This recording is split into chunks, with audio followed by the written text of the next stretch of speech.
जहाँ से हमारा पिछला एपिसोड एंड हुआ था, ये एपिसोड हमारा वहीं से स्टार्ट होता है, जहाँ पे जो ये क्लैन के लीडर होते हैं वो कहते हैं जल्दी से मास्टर के लिए एक सीट ली जाए और उनको यहाँ अंदर की तरफ ले जाया जाए। इतना सुनने की देरी थी, जो उसके नौकर हैं वो सारे के सारे काम में लग जाते हैं और हमारे मेन कैरेक्टर के लिए वो चेयर ला रहे होते हैं। और हमारा जो बंदा होता है ये क्लैन का लीडर, वो कहता है कि जल्दी से अंदर की तरफ ले चलो और कोई भी इनके रास्ते के बीच में ना आए। यहाँ पे हमारे लू हाउ को दिखाया जाता है, जो बड़े स्वैग से बैठा होता है सीट के ऊपर और 4-5-6 लोग उसको उठा के ले जा रहे होते हैं। एकदम किंग वाली फीलिंग आ रही होगी शायद। जहाँ पे जो क्वीन क्वीन होती है वो बहुत ज़्यादा शॉक होती है कि उसने सोचा नहीं था कि लू हाउ ऐसा कुछ भी कर लेगा। और यान यान को तो पता ही था कि हमारे लीडर तो भाई सब ग्रेट है, उसके उसके सामने कौन ही बोल सकता है। फिर हमें 5 दिन बाद का सीन दिखाया जाता है, जहाँ पे जो हमारा मेन कैरेक्टर है वो लौटने के लिए तैयार होता है। हमारा लू हाउ कहता है कि अब मैंने आप सबको ठीक कर दिया तो मैं यहाँ से अलविदा लेता हूँ, मैं यहाँ से जा रहा हूँ। वहाँ उसको अलविदा करने के लिए बहुत सारे लोग आए हुए होते हैं और लीडर भी आया होता है। फिर जो क्लैन लीडर होता है वो ये कहता है कि आपने हमारी इतनी ज़्यादा ग्रेट काइंडनेस करी कि हमारे सारे लोगों को ठीक करा, इसके बदले मैं आपको कुछ देना चाहता हूँ। और वो अपने देने की तरफ से वो कहता है कि जल्दी से तुम बाहर आ जाओ।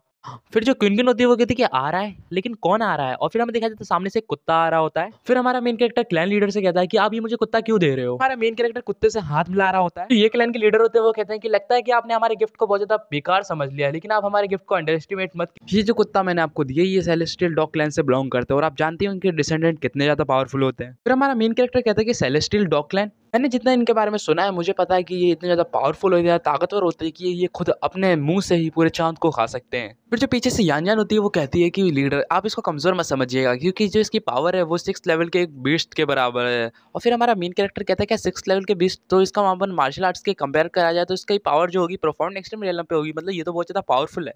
फिर जो यान यान होती है वो कहती है कि अगर आप इसको पालते हैं और जैसे इस स्टेप ने अपनी पूरी पावर रिस्टोर कर ली तो ये सेलेस्टियल डॉग क्लैन का डिसेंडेंट पूरी तरीके से बन जाएगा। फिर जो कुत्ता होता है वो कहता है वूफ वूफ।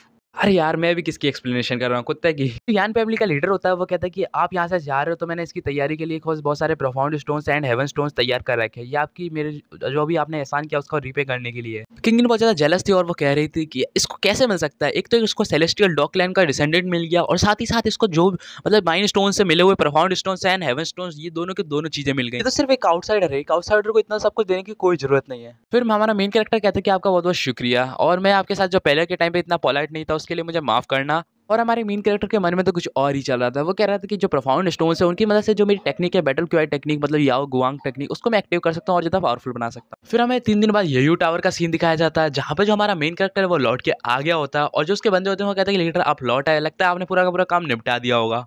फिर जो यान यान होती है वो मतलब जो याओ होती है उससे कहती है कि लीडर पता नहीं कितने ज़्यादा औसम लग रहे थे वहाँ पे, उन्होंने क्या क्या कमाल कर दिया जो कोई कर भी नहीं सकता। और वो उनकी तारीफ कर रही होती है। वहाँ पे हमारा मेन कैरेक्टर कहता है कि मुझे थोड़ी बात करनी है तो मैं यहाँ से जाता हूँ।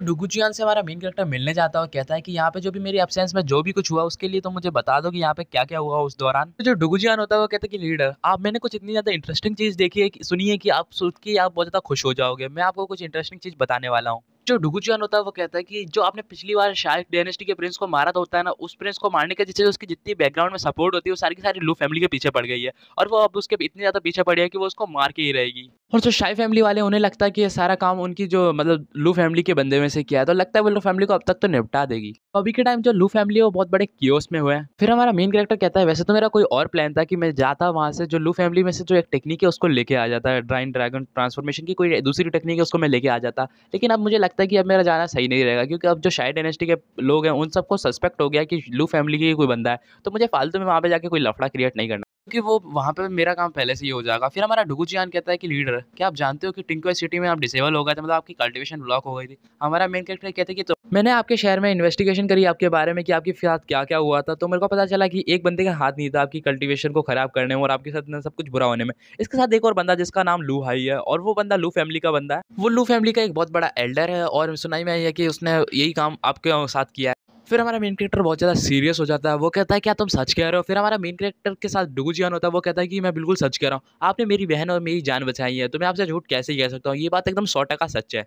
तो इस सब चीज़ों में जो मेरे फादर के जो बेस्ट फ्रेंड है वो लू आई, इसका काम है जो मतलब समझ में आता है कि हमारे मेन कैरेक्टर के फादर के बेस्ट फ्रेंड है। और वो कहता है कि लगता है उसने मेरे साथ ये जो भी किया वो सब जानबूझ के किया और लगता है कि उसी ने मेरे पेरेंट्स को लू शोंक्सी के साथ मिलकर हार्म पहुंचाया, मतलब मुसीबत में डाला है, तो मैं उसका इससे बदला लेके रहूंगा। फिर हमारा मेन कैरेक्टर होता है अपने वो आप भी थी बताता है कि जब मैं बहुत ज़्यादा छोटा था नल्ला सा बच्चा था तब वो मुझसे कह रहा था कि टिंकुआई सिटी में ही तुम्हें रुकना है, तुम यहाँ से बाहर नहीं जा सकते। वही एक पर्सनली बंदा था जिसने मुझे खुद टिंकुआई सिटी में भेजा था। उसने ये भी कहा था कि जो मेरे पेरेंट्स मरे हैं, मतलब जो 20 अटैक्स है, वो चीज़ों में सारे में इन्वॉल्व है। इतने लंबे अरसे से मैं ट्रेनिंग कर रहा हूँ, क्यों? मैं इस ट्रेनिंग को इसलिए करना चाहता हूँ क्योंकि मैं अपने पेरेंट्स की मौत का बदला लेना चाहता हूँ। जैसे-जैसे मैं पावरफुल होता जाऊँगा, मैं अपने जितने भी विरोधी हैं, मतलब जितने भी मेरे एनिमीज़ हैं, उन सबको एलिमिनेट करता जाऊँगा। मेरे साथ जो भी बुरा हुआ है, मैं उन सबको रिटर्न में लौटाऊँगा। जो मेरे साथ हुआ है, जो मेरा साल आखिरी गोल है, वो यही है कि स्ट्रॉन्गर बन के उन सारे बंदों को एलिमिनेट करना, और लू शॉन्गक्सी भी उनमें से एक है। प्रेज़ेंट पास्ट में हमारे मेन कैरेक्टर की इतनी सारी आबिती को सोच के हमारा मेन कैरेक्टर प्रेज़ेंट में अभी खड़ा हो जाता है, और हमारा डोगोचियान कहता है ये लीडर। हमारा मेन कैरेक्टर अपने मन में कहता है कि लगता है कि अब मेरे पास जो पावर्स हैं वो काफ़ी हैं लॉन्ग शॉन्गक्सी को हराने के लिए। अब मैं उसे मार दूँगा और उससे अपने पेरेंट्स की मौत का बदला ले लूँगा। सही समय है जिस टाइम मैं उससे पूरा का पूरा स्कोर सेटल कर सकता हूँ। हमारा मेन कैरेक्टर डोगोचियान से कहता है कि अभी के टाइम पे मैं लू फैमिली में जा रहा हूँ, तो यहाँ पे जितना भी जो काम है वो सारा का सारा तुम सँभाल लेना। फिर हमें 10 दिन बाद का सीन दिखाया जाता है, जहाँ पे जो हमारा मेन कैरेक्टर है वो लू फैमिली की लू हाई ब्रांच पे पहुंच गया होता है, जहाँ पे जो लू हाई होता है। हमारा मेन कैरेक्टर होता है वो कहता है कि मेरे को लगता है कि यहाँ पे जितनी भी तबाही मचाई है वो सारी की सारी शाय प्रिंस के लोगों ने मचाई है। उसका जितना भी बैकग्राउंड है वो सारा का सारा यहाँ लग रहा है टूट पड़ा हो, क्योंकि यहाँ पे जितनी भी तबाही देख के लगता है कि यहाँ पे बहुत करीब फाइट हुई हो, और यहाँ पे जो जगह है ये बहुत बुरी तरीके से तबाह हो गई है। लू फैमिली की छोटी सी जगह लगता नहीं है बच पाएगी। फिर हमारे मेन कैरेक्टर के सामने एक धमाका होता है। वो धमाका इतना बड़ा होता है कि हमारा मेन कैरेक्टर देख रहा होता है, और उस धमाके में हमें लू हाई दिखाया जाता है। वो कहता है कि यहाँ पे कोई है मेरी मदद करने के लिए, कोई बचा लो मुझे। फिर वहाँ पे जो बैंडिट और असेसिन्स जो भी होते हैं वो हमारे मेन कैरेक्टर की तरफ आ रहे होते हैं। वो कहते हैं कि बच्चे, यहाँ पे तुम्हारा कोई काम नहीं है, तो तुम्हें यहाँ से निकल जाना चाहिए, तुम्हें दूसरों के बिजनेस में नहीं पड़ना चाहिए, वरना तुम्हारे साथ क्या होगा तुम इसका अंजाम जानते ही हो। फिर यहाँ पे जो हमारा मेन कैरेक्टर है वो कहता है कि मेरे को तुम्हारे बिजनेस में पढ़ने में वैसे भी कोई शौक नहीं है, तो मैं यहाँ से वैसे भी जा रहा हूँ। हमारा मेन कैरेक्टर अपने मन में कहता है कि मैंने सोचा था कि मैं यहाँ पे आते ही लोगों को मरते हुए देखूंगा अपनी फैमिली के, और बड़ी खुशी मिली क्योंकि इन लोगों ने मेरे साथ जो भी अत्याचार किया, लेकिन यहाँ पे तो देखने को मिल रहा है कि ये सारे पहले से ही मरे हुए हैं। फिर हमारे मेन कैरेक्टर को कोई आवाज देता है, वो कहता है कि लू हाउ, मैं तुम्हारा अंकल, मेरा नाम लू हाई है। इतनी आवाज सुनने के बाद जो हमारा मेन कैरेक्टर होता है वो पीछे मुड़ के देखता है, तो वहाँ पे जो हमारा अंकल मतलब जो भी उसका अंकल लगता हो, और वो कहता है कि मैंने तुम्हारा अंकल हूँ, मैंने ही तो तुम्हें बचाया था, मुझे पता है कि तुम यहाँ पे जिंदा हो। फिर हमारा मेन कैरेक्टर लू हाई को देख के बहुत ज्यादा सीरियस हो जाता है। वो कहता है कि लू हाई। फिर हमारा मेन कैरेक्टर कहता है कि मैंने बिल्कुल भी एक्सपेक्ट नहीं करा था कि मैं तुम्हें यहाँ पे ढूंढूंगा, कि मुझे लगा नहीं था कि तुम यहाँ पे मिलोगे, मैंने सोचा था कि तुम यहाँ पे पहले से ही मर गए होंगे। फिर जो हमारा मेन कैरेक्टर है वो बैंडिट्स की तरफ बढ़ने लग जाता है जो भी हो, और उनके आगे जाते ही वो कह रहा होता है, और जो बैंडिट्स होते हैं वो कहते हैं कि क्या तुम यहाँ पे हमें इसे बचाना चाहते हो। और फिर जो हमारा मेन कैरेक्टर है वो कहता है कि तुम रास्ते से हट जाओ, मुझे तुमसे बात नहीं करनी है, और वो उसे मतलब एक स्ट्राइक से ही बहुत ज़्यादा दूर जाके फेंक देता है। और फिर हमें दिखाया जाता है वहाँ पे हमारा मेन कैरेक्टर अपनी स्वॉर्ड का इस्तेमाल किया होता है उसने, और वहाँ पे जो सारे बैंडिट्स होते हैं वो थोड़े से घबरा गए होते हैं, मन में डर जाते हैं कि वैसे ये बंदा है कौन। और हमारा मेन कैरेक्टर कहता है कि जब मैं सामने जा रहा हूँ मेरे सामने मत आया करो, और मुझे तुम्हारे लफड़ों में पड़ने का वैसे भी कोई शौक नहीं है, तो मेरे से जितना हो सके दूर रहो, वरना तुम यहाँ पे सारे के सारे मारे जाओगे, क्योंकि ये जो बंदा है इसको मैं खुद अपने हाथों से मारने वाला हूँ। फिर जो बंदा होता है वो मतलब जो बैंडिट होता है वो कहता है कि क्या तुम यहाँ पे लू फैमिली की कोई रीइंफोर्समेंट, क्या कोई बंदे हो जो इसके पास ज़्यादा से ज़्यादा स्किल्स हैं, तुम्हें क्या लगता है कि तुम हमें हरा सकते हो? हमारी जो स्ट्रेंथ है पूरे मिला के बहुत ज़्यादा पावरफुल हो जाते हैं, और तुम बेशक कितने ही पावरफुल हो, हम ग्रेट शाइनर डायनेस्टी से आए हैं और उधर के लोग बहुत ज़्यादा पावरफुल होते हैं, हम यहाँ पे तुम्हें मार देंगे। वहाँ पे जो हमारा मेन कैरेक्टर उन सबकी बातों को इग्नोर करते हुए अपने अंकल के पास जाता है और अपनी तलवार को उनके सिर पर रखता है। और फिर हमें दिखाया जाता है जो बैंडिट्स होते हैं वो चिल्ला रहे होते हैं, वो कहते हैं तुम हमारे सामने नहीं टिक पाओगे, हमारे पास बेशक हम तुमसे फाइट नहीं कर पाएंगे, लेकिन हमारे पास कुछ ऐसी चीज़ है जो बहुत सैली होने के बाद तुम्हें हरा देगी। और उसके पास 6 लेवल के बहुत सारे बीस्ट होते हैं, एलिफेंट बीस्ट, जो हमारे मेन कैरेक्टर से फाइट करेंगे, और हमारे मेन कैरेक्टर को उन्हें लगता है कि हमारे मेन कैरेक्टर को ये बीस्ट हरा सकते हैं। तो लगने दो ना, अपने क्या ही जाता है। और हमारा मेन कैरेक्टर कहता है कि तुम्हारे पास ये जो बीस्ट है छोटे बोटे, तुम्हें क्या लगता है कि तुम यहाँ पे मुझे हरा सकते हो? फिर हमारा मेन कैरेक्टर हुआंग टियान को बाहर निकाल लेता है वॉइड डायमेंशन से। उस कुत्ते का नाम हुआंग टियान है, जिसे नहीं पता हो। और फिर हमारे मेन कैरेक्टर के सामने वो कुत्ता आ जाता है। हमारे मेन कैरेक्टर के कुत्ते में भी उतनी पावर है जितनी उन एलिफेंट्स में सब मिला के होगी। फिर हमारा कुत्ता ट्रांसफॉर्म होता है बड़े बैडेस्ट लुक में, और जो इतना ज़्यादा बैडेस्ट लगता है कि क्या ही बताऊँ। और वो बहुत ज़्यादा बुरी तरीके से रोअर करता है, और हमारा जो कुत्ता है वो बहुत ज़्यादा साइज़ में बड़ा भी हो जाता है, और जो इसका इवोल्यूशन है वो बहुत ज़्यादा कूल लग रहा है देखने में, आपको भी लग रहा होगा शायद।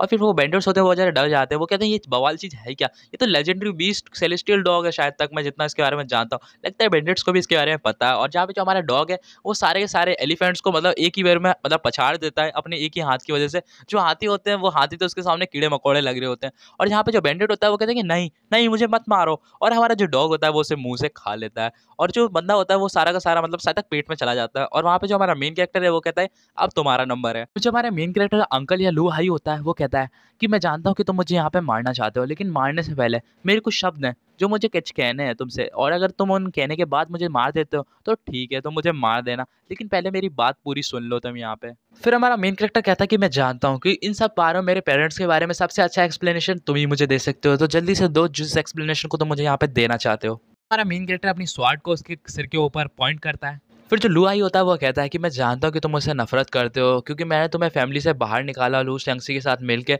और मैंने बहुत सारे लू शंक्सी के साथ बहुत ज़्यादा बुरे बुरे काम किए हैं। तुम मुझे मारना चाहते हो, लेकिन मारने से पहले मेरी बात सुन लो। मैं यही कहना चाहता हूँ कि तुमने कभी एक बार भी अपने मन में सोचा मैं ही हूँ जिसने तुम्हारी पूरी की पूरी फैमिली को बचाया है?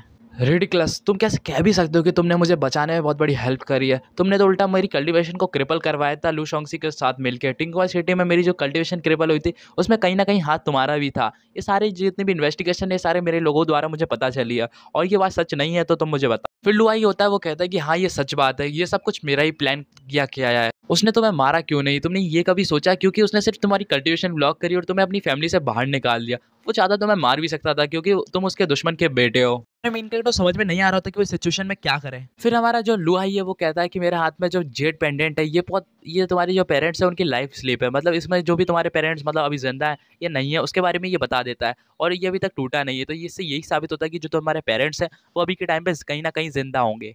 इतना सुनने की देरी थी, हमारे मेन कैरेक्टर ने जैसे ही सुन लिया कि उसके माँ-बाप अभी कहीं न कहीं ज़िंदा हैं, तो वो ये सुन के बहुत ज़्यादा शॉक हो जाता है कि उसने बिल्कुल नहीं सोचा था कि ऐसा कोई ट्विस्ट उसको देखने को मिल सकता है, और ना ही हमने सोचा था कि हमें ऐसा कोई ट्विस्ट देखने को मिलेगा। तो लुआ ये वो घुटनों पे आ जाता है, वो कहता है कि यही बहुत बड़ा सच है तुम्हारी फैमिली का, जो अभी तक किसी को नहीं पता है, और अगर तुम्हें फिर भी मुझे मारना है तो लो, मैं यहाँ पे बैठा हूँ, तुम मुझे यहाँ पे कभी भी मार सकते हो। फिर हमारा मेन कैरेक्टर कहता है ये तो मेरे पेरेंट्स की लाइफ जेट स्लिप है, लगता है कि ये मैंने पहले भी देखी है, और बड़ा इमोशनल होकर कह रहा होता है, और वो उस लाइफ जेट स्लिप को अपने हाथों में ले लेता है।